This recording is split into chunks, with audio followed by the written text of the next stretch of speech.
Apollo 11, this is the Launch Operations Manager. The launch team wishes you good luck and Godspeed.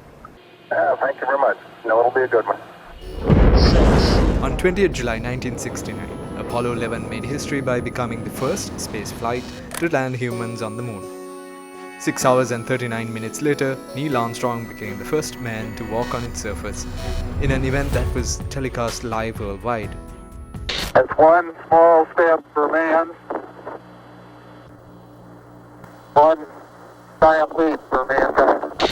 The historic space flight was part of Project Apollo, the third American human spaceflight program carried out by the US government's National Aeronautics and Space Administration.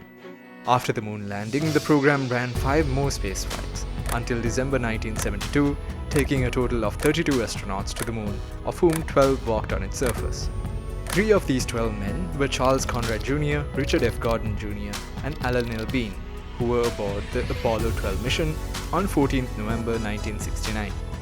It was the same 3 men who visited Ceylon in March 1970 as part of a goodwill tour to celebrate their successful voyage to and from the moon. Landing with their wives at Katunayake Airport on 13th March, the astronauts were greeted by then Minister of State J.R. Jayawardena, US Ambassador Andrew Corey, and Mayor of Colombo Vincent Pereira.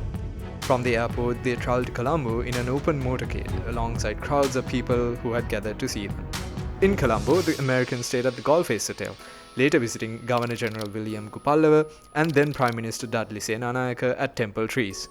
It was during their reception at Temple Trees that the astronauts gifted Ceylon 4 particles of moon dust from moon rocks collected during the first moon landing as a gift from the US President Richard Nixon.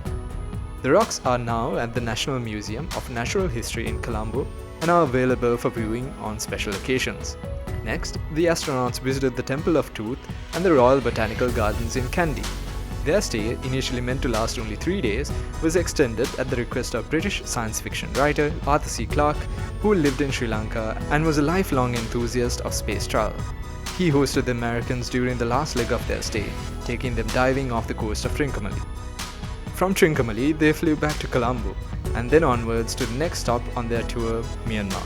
In his farewell address to the astronauts, Minister Jayawardena thanked them for visiting the country and, as reported in the Ceylon Daily News, for giving an opportunity for our people, especially to the younger generation whose imagination has been fired by the exploits, to see them.